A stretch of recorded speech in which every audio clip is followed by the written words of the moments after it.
So first of all, how are you guys doing? Are you all right with the COVID situation at your end? How are you putting up? Yeah, I mean, I guess it's a bit of a disruption to the normal way of life, but it's the same for everyone, I guess, around the world at the moment. It's pretty challenging times, but I guess we're just following the guidelines and doing our bit by staying at home and self-isolating and social distancing and all those sorts of things. And hopefully it won't be too long before we can get back to some sort of normality. I really hope so. It's come at the wrong time, especially for somebody like you. This is the time when you go out and you see horses and you see people, and I guess a lot of that has been severely restricted because you were not able to actually go visit. Was that okay? Were you able to do that? Yeah, I guess, I mean, racing's a 24/7 sport that goes on all throughout the year, so there would never be a convenient time for something like this to happen. In terms of the yearling sales in this part of the world, it's, I guess it could have been worse if it happened in December leading into the first yearling sales in January, I guess. We've caught it, I guess, towards the end of the yearling sales season, which in some ways is quite fortunate, but it has made things certainly slightly more different from the norm, in the sense that for the Easter sale, we've been on the farms looking at yearlings where they've been born and raised as opposed to on the sales complex. So there's certainly advantages to that, but from a logistical point of view, it required a little bit more time on the road and that sort of thing. But to be honest, I quite enjoyed it. Really? Would you do it again next year without the COVID situation? Look, I for the yearling sales, I spent quite a lot of time leading into the sale in the Hunter Valley and other parts of Australia, looking at the yearlings on the farm, so that I've got a lot of that done before the yearlings actually arrive on the complex.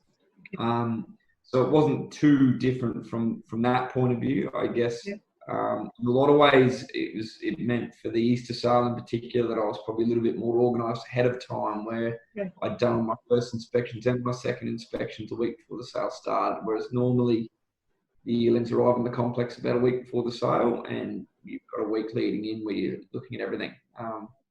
So a little bit different, but look, I thought it was a nice change to be able to actually get out there on the farms with the stud masters and see them in their sort of normal, natural environment. And yeah, look, whether it becomes sort of more normal to be doing that in the future when we don't have the COVID situation remains to be seen. I think certainly from the actual auction point of view, there's a lot more theatre and a lot more atmosphere when you're actually physically at a sale ground bidding on horses.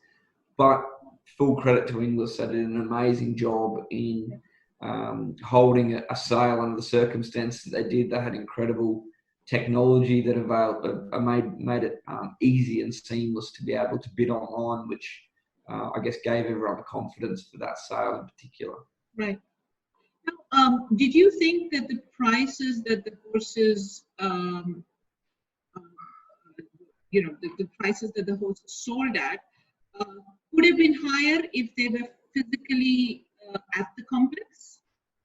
Look, I don't know that the prices would have been that much different had the sale been held as a normal live auction. I mean, it was a virtual auction, so it was a live auction, but it just without people and horses physically being there. I'm not convinced it would have made too much difference to the price. I think the market held up extremely well given what's happening in the global economy. The yearling average wasn't down anywhere near what I guess a lot of people expected it to be, nor was the clearance rate. So I think given the circumstances, the sale was unbelievably successful. And I think that most people were more than happy to adapt to the circumstances, bid online as they normally would have bid had they been there presently. And I don't think it had a major impact on the prices overall of the sale. As I said, I think it was sort of unbelievable, really, how strong it really was. Fantastic. And what are the challenges that you faced? Or you bought a horse, you bought a yearling, a Boroga, Dundee filly for Bjorn Baker. So what were the challenges you faced, or did you have any challenges? Yeah, look, there was certain, I guess, getting out and seeing horses on the farm had the logistical challenge of doing that. That yearling in particular, I purchased from a farm called Newhaven Park Stud, which is about 4 hours west of Sydney. They're fantastic breeders. They've got a very, very good record of producing elite horses in Australia. But they're somewhat isolated from a lot of the other farms. The highest concentration of farms are in the Hunter Valley. Newhaven is, as I said, 4 hours west of Sydney, so that required a separate trip out there. But I went out there sort of 10, 12 days ago to look at that, a draft of roughly 20 horses catalogued for the sale. So, I saw a few smaller farms on my way and obviously went and visited them. So it was a full day round trip. It was a long day, but again, I'd never been to Newhaven, and it was fantastic to get out there and actually see the property itself and see how they raise their horses. So yeah, some challenges, I guess, but at the same time, that had some benefit of being able to actually get in the car and go out and look at them on property. Actually, go and physically see a farm that you haven't seen before. Absolutely. Now, I'm just going to go back to this one. What are your plans? Do you know what Bjorn Baker's plans are for the filly? So she was purchased. I purchased her on behalf of a group of clients for a particular venture, which was to buy some well-bred fillies as yearlings by proven stallions. So I had a group of clients together to buy some fillies this year. She's the third horse that we've bought for that group. And hopefully she can reach the dizzy heights that we all hope she can on the racetrack. And ultimately the clients that I have in this filly aren't breeders, so she will ultimately end up being sold as a broodmare down the line. But I guess I saw an opportunity to try and target some well-bred fillies in Australia and New Zealand to, I guess, try and target some of the lucrative prize money that we have on offer in this part of the world, and also try and get some fillies to get black type on their records, and you can get very well rewarded for those fillies and mares when you come to sell them at the end of their racing careers. So she, as you said, she'll be trained by Bjorn. I purchased another filly by Not a Single Doubt, the English Classic Sale. It will also go to Bjorn, and I purchased another Savabeel filly at the Karaka Sale in New Zealand, which will be trained by Trent Buss and Natalie Young. So you're going to be very busy with lots of fillies. Do you have plans to buy any more in the rest? No, that will be the last filly that I buy for that particular group. There is, I guess, the second iteration of the Easter sale that's scheduled to be held in July. There's also the sale at the Gold Coast that is normally held in early June has now been put back to July. So yeah, we'll potentially be buying other horses at those sales, but for this particular group, no, that's the final horse. So you're happy. There are 3 horses that are going to be starting their careers almost at the same time in Australia and New Zealand. Are they coming? Is the filly for Karaka coming back to Australia? Yes, the filly from New Zealand. She'll come back to Australia and she'll go to Melbourne to Trent Buss and Natalie Young. Yeah. Sorry, I didn't catch the last bit. Right. So this is your time in terms of going around and visiting sales complexes. Have you had challenges with the travel situation, or have you been okay so far? I've been okay so far. I guess I'm based in New South Wales. The majority of I guess, the Hunter Valley in New South Wales is the epicenter of Australian thoroughbred breeding. So from that point of view, the vast majority of horses for the English Easter Sale were domiciled in the Hunter Valley. So it meant that I was able to get out there and see them on the farms. Unfortunately, I couldn't see the horses that were in New Zealand that were catalogued for the sale, or the horses that were in Victoria that were catalogued for sale. Some of the ones from Victoria were able to actually come up to the New South Wales farms for inspection, but there were some drafts that I wasn't able to see, which was, unfortunate, absolutely. But that was one of those things. There was nothing really that I could do about it. I have a question, which is a little sort of before this.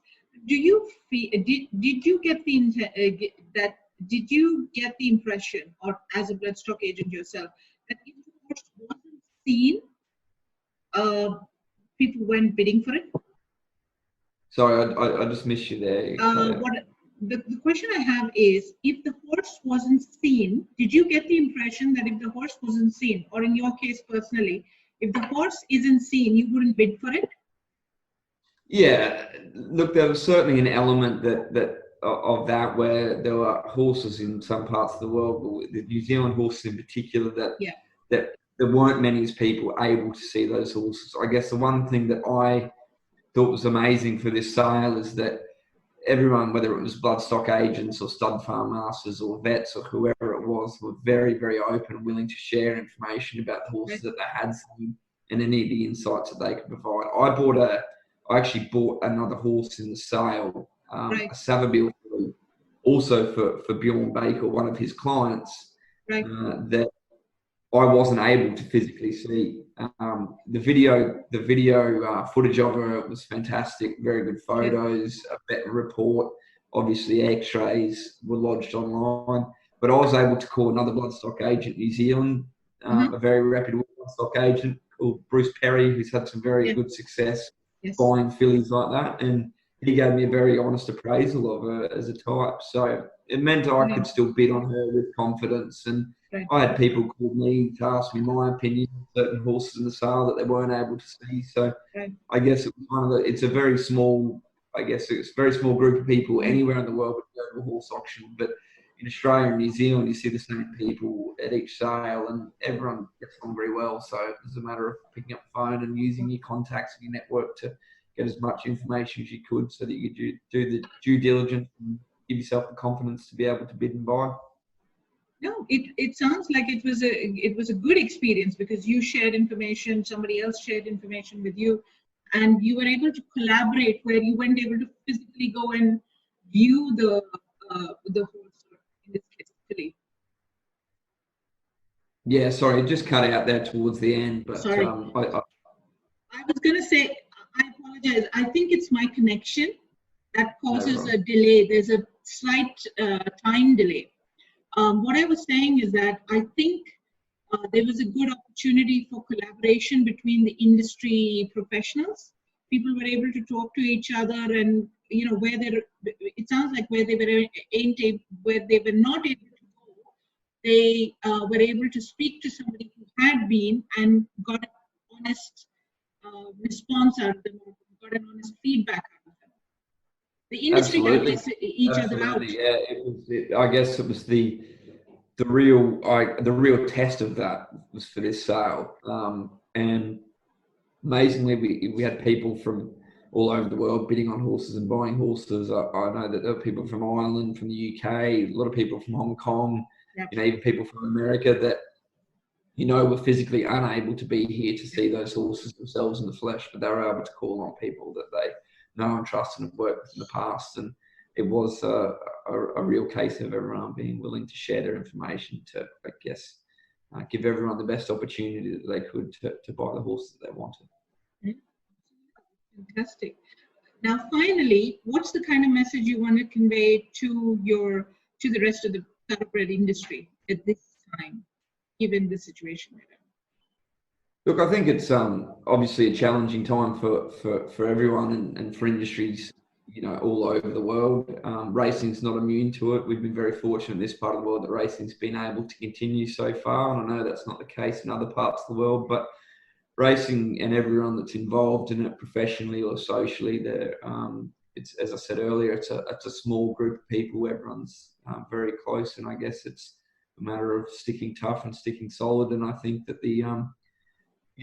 everyone can take a lot of confidence from the Easter sale last week. The results from that were nothing short of amazing. As I said, Inglis did a fantastic job, and everyone really rallied behind them to make sure that it went as smoothly as possible, and full credit to them for pulling it off. It was really remarkable. So I guess my message is just to hang in there, and I'm sure we'll come out the other side of this towards the second half of the year, and everything will go back to some sort of normality relatively quickly, I'd like to think. I think a lot of people looking forward to that. With the bushfires on the one end, and then you had this COVID situation on the other end, this year has just been a complete washout.